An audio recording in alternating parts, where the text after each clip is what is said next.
पर ये युक्ति किसको आती है?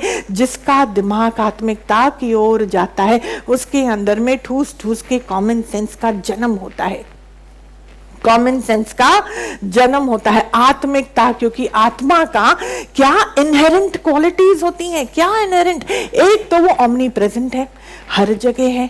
दूसरा बहुत हल्केपन में है। तीसरा रोशनी से भरा हुआ है। चौथा उसमें ना दिमाग है, ना इंद्रियां है, ना देह है, ना शरीर है, ना सोच है, ना विचार है, ना तप है, ना रात है, ना दिन है। Matter over. हर चीज के लिए who is going to identify day and night? Who identifies? आत्मा identifies. No, आत्मा को क्या फर्क पड़ता है? सूरज की रोशनी होए या अंधकार होए, चंद्रमा होए या तारे होए, आत्मा को क्या फर्क पड़ता है? आत्मा को इसका भी फर्क नहीं पड़ता कि वो ही हर जगह है।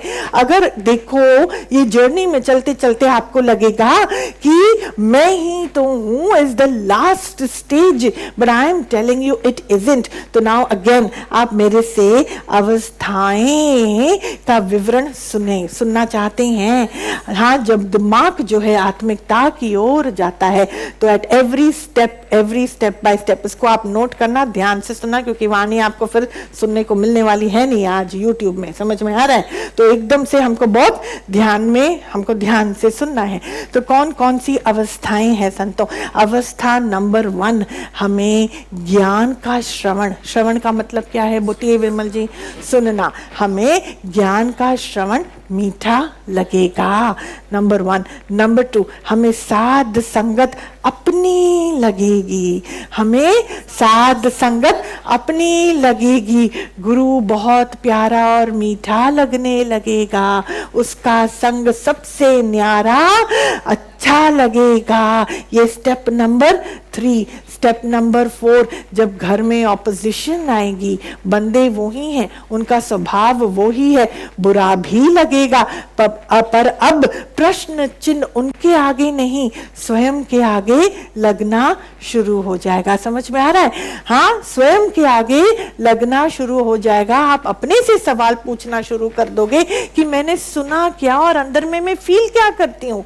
मैंने गुरु का इतना संग करा, इतनी वाणी सुनी, तो अब जो बार बार जो मुझे बुरा लग जाता है, तो ये बुरा लग क्यों रहा है? मेरे अंदर का वाइब्रेशन कौन सा है? मेरे अंदर की बात कौन सी है? मेरे अंदर की फितरत कौन सी है? धीरे धीरे करके you start asking yourself some very productive sensible questions, and that is the beginning for an internal journey. ये बहुत शुभ है। और फिर थोड़ा फिसलेंगे, थोड़ा संभलेंगे, थोड़ा फिसलेंगे, थोड़ा संभलेंगे, और जब फिसलते हैं ना तो बहुत रोना आएगा। ये स्टेप नंबर 5 है। बहुत रोना आएगा, अपने ऊपर ग्लानि आएगी, गिल्ट फीलिंग आएगी कि यहाँ मैं क्या अटकता हूँ। अभी तक आपने आत्मा का भी नहीं अंदर में अनुभव करा, प्लीज अंडरस्टैंड। पर हमने क्या करा? सफाई की बगैर बरकत इम्पॉसिबल है, उन्नति इम्पॉसिबल है। कचरा हमको भारी कर देगा। वो पहाड़ जितना स्थूल होता है उसको पकड़ना बहुत मुश्किल होता है, वजन उसका बहुत सॉलिड होता है। उससे मुक्ति पाना ही असल में मुक्ति है। तो पहले अंदर का जो कचरा है वो जाता कैसे है? वो थोड़ी ग्लानि होती है, फिर थोड़ी फिसलन होती है, उस फिसलन पर सोच विचार उत्पन्न होता है, लड़ाई निरंतर चालू हो जाती है, लड़ाई निरंतर चालू हो जाती है। The battlefield is not outside, the battlefield is inside.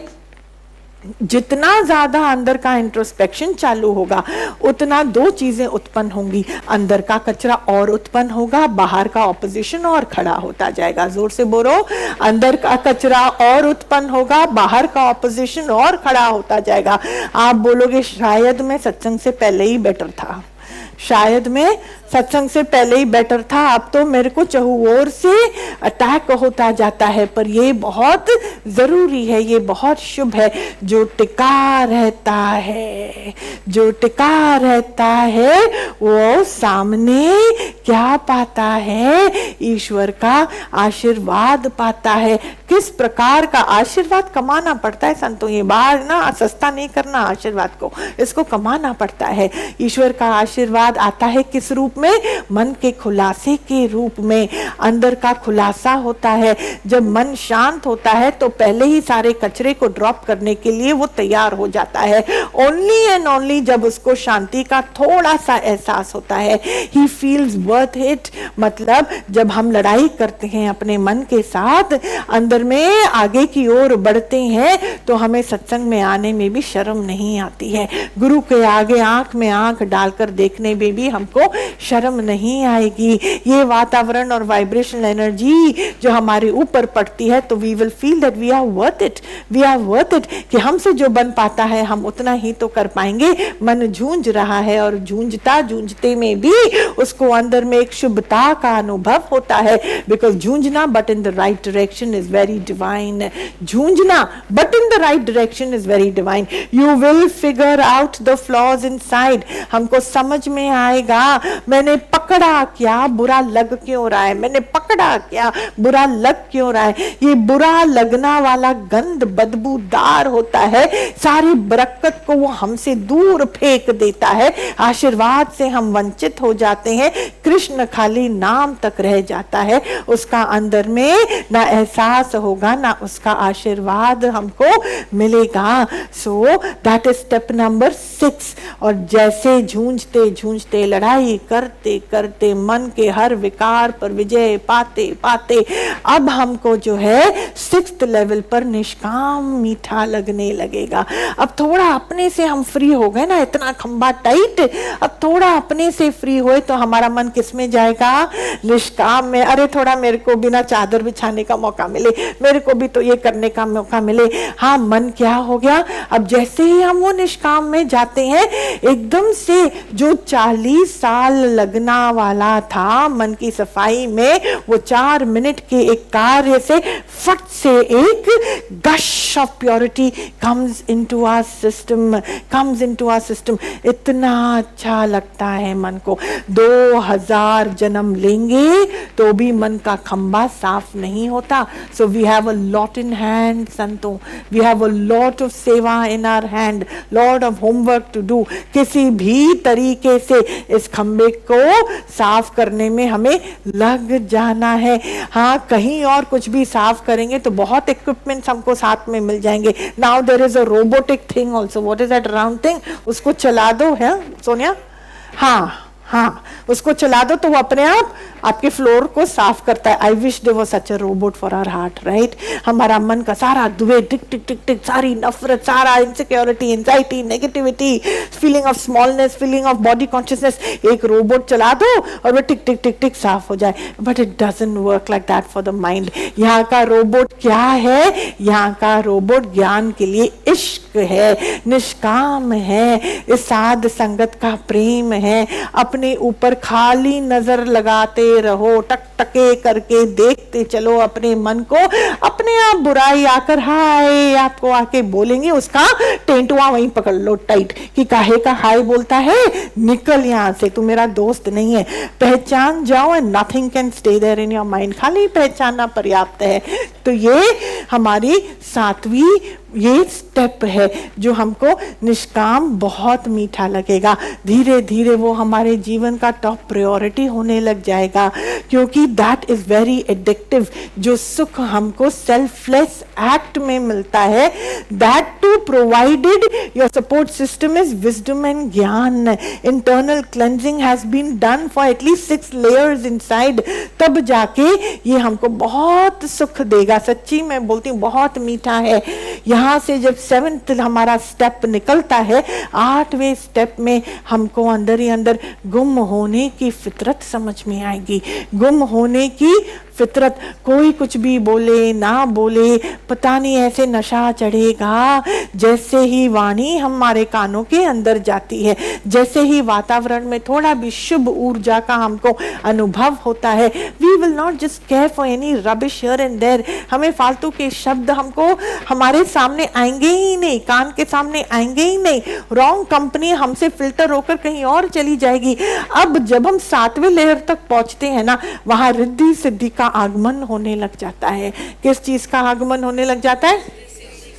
हाँ, आपको वो दिखाई नहीं देंगी पर वो आपकी सेवा में रहती हैं। किस प्रकार से? वो बाहर की झंझटों को थोड़ा हमारे लिए कम करती हैं। क्यों कम करती हैं? कि जिससे हमें समय थोड़ा और मिले अपने मन के गुम होने का अनुभव करने हेतु। हाँ, गुम होने के अनुभव के कारण वो हमारे बाहर की सेवा से हमें मुक्ति दिलाने की कोशिश करती हैं।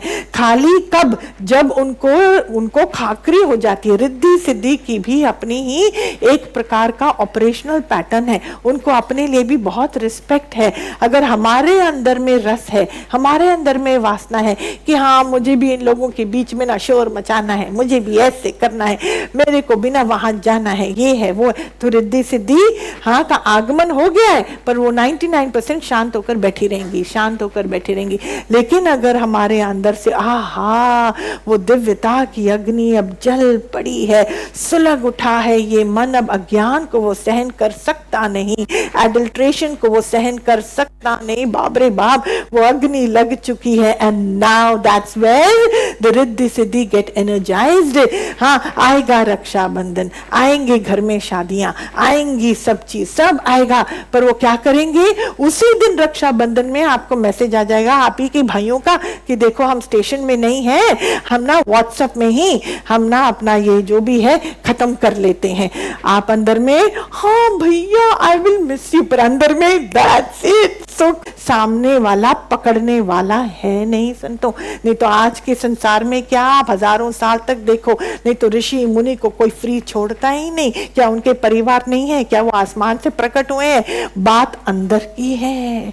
अंदर में थोड़ा भी रस है, थोड़ा भी I am still attracted in the world of a lie, you will be surrounded with pain and disaster. It's a simple law, it's nothing complicated, it's a simple law. पर जहां अंदर में आपको स्वयं की दिव्यता का आनंद आने लग गया, क्योंकि blessing has been 40 times increased and enhanced because of selfless act. You are available in the space of selfless act.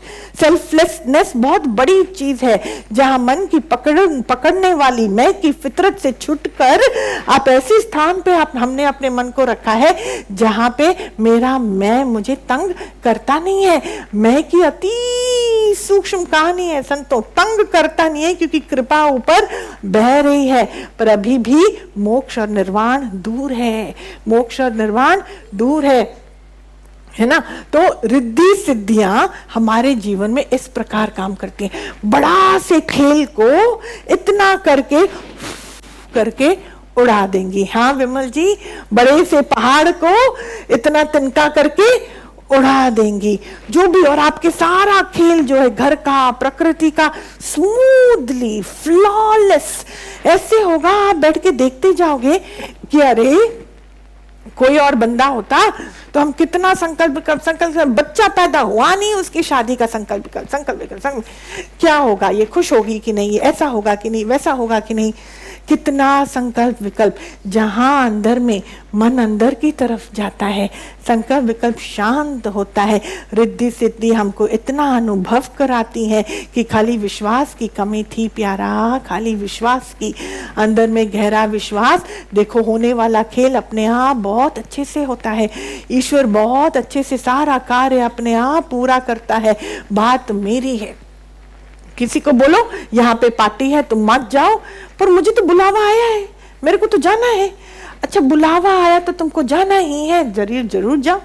एक बुलावा आएगा, वहां प्रस्तुत होंगे, माता प्रकृति क्या करती हैं, वो देख लेती हैं, okay this is your choice, this is where you want to be. आपको बहुत बुलावे आएंगे, हर जगह जाओ, हर जगह जाके ये इंद्रियों को तो हमने खुला छोड़ा हुआ है, इंद्रियां खुला छोड़ा हुआ है, तो इंद्रियां क्या करेंगी, देख देख कर सुन कर, हाँ अंदर में सारा कचरा लेकर आएंगी। और मन का खाना क्या होगा, ये। और जब हम सत्संग में आएंगे, बहुत भारी लग रहा है दीदी, क्या अच्छी नहीं होता है आपकी वाणी, समझ ही नहीं आती, सिर के ऊपर से जाती है। सिर के ऊपर से तो जाएगी, सिर के अंदर क्या रखा है, तो ऊपर ही तो जाएगी, कहीं तो वाणी जाएगी ना। देखो संतों, है ना, कानों के अंदर जाती है, सिर में टिक सकती है नहीं, जगह है नहीं, बनाई है नहीं, तो वो सिर के ऊपर, अब ऊपर तो जाएगी, कहीं तो जाएगी। तो अगर हम चाहते हैं कि वो सिर में जाके टिक जाए, तो हमारी नजर में क्या आए, हम अंदर में क्या चबाएं, कानों के अंदर क्या जाए। इंद्रियां हैं तो इसका मतलब ये नहीं है कि आप उनको खुला छोड़कर आप उनका अब्यूज करो, उनको अब्यूज करो। No, disciplining is a must.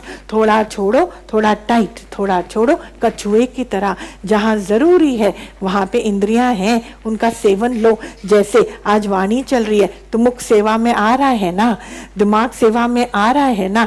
अहंकार का भी सदुपयोग होता है। जब निरअहकारत्व तक हम जाना चाहते हैं तो वो भी एक सदुपयोगता है, वो भी एक सदुपयोगता है। साध संगत में बैठे हैं तो सारी इंद्रियों को वहां पे खुला छोड़ो, अच्छे से खुला छोड़ो, अच्छे से। क्यों? क्योंकि वहां पे वो जो भी ग्रहण करेगा मन ऊंचाई की ओर जाएगा। ये बहुत जरूरी है। This sensibility comes to us in the stage number 8. In the stage number 8, the sensibilities of सत उपयोगिता of our senses, sense of differentiation भी उसी स्टेज में क्रिएट होती है कि ये इंद्रियां हमारी देवी देवताएं हैं, मेरा इनसे कोई काम नहीं। वो अपने जगह पूर्णता हेतु अपने जगह हैं, वो पूर्णतः अपने धर्म को की पालन करने हेतु निपुण है, उनको हमारी जरूरत नहीं है। हाँ, इंद्रियों को भी अपने धर्म पालन का पूरा अच्छे से मालूम है, हमें उसमें घुसने की जरूरत नहीं है। Just for a second if you have the sense of differentiation inside और वहां देवी देवता का दर्शन करते आप झुक जाते हो, एक दिव्य ऊर्जा का फिर से निर्माण होता है। You become a much more stable, much more sensible, a much more qualitative human being on this planet. Riddhi सिद्धियां और हर जगह से हटाकर आपके साथ जुड़ जाती हैं। आप जब चलते हो इतनी शक्तियां आपके साथ जुड़ जाती हैं। अब बताइए वहां नेगेटिविटी हो सकती है? What runs in your mind, what thought? There is no thought. जो होना है बहुत अच्छा होगा, अच्छा ही होता है हर जगह, मालिक ही तो है। मैटर ओवर, चैप्टर ओवर, सत्संग ओवर। इतना इजी। और जब अकेला मिलने को बैठने को मिलता है, अंदर और गुम और इतना ऊंचाई में उड़ता जाए, रोकने वाली कोई शक्ति नहीं। मैं ये third time I am repeating, आत्मिकता का बहुत सुंदर इनहेरेंट क्वालिटी है, स्वभाव है, और वो है तटस्थता का। जोर से बोलो, तटस्थता का। वो एक सेकंड के लिए भी कभी भी जीवन में इधर से उधर हिली नहीं है। भले आपका जन्म हो या मृत्यु होए, आपकी समझ है कि आपका जन्म होता है, मृत्यु होती है, इसमें आत्मा का तो कोई दोष ही नहीं है। There is nothing stronger than that. There is nothing stronger than Atma, and Atmikta is a mind that has understood and experienced and completely merged itself into that reality which is the source of its existence. That is all that there is. और ये 9th stage पे हमें अंदर में इसका धीरे धीरे खुलासा होता है।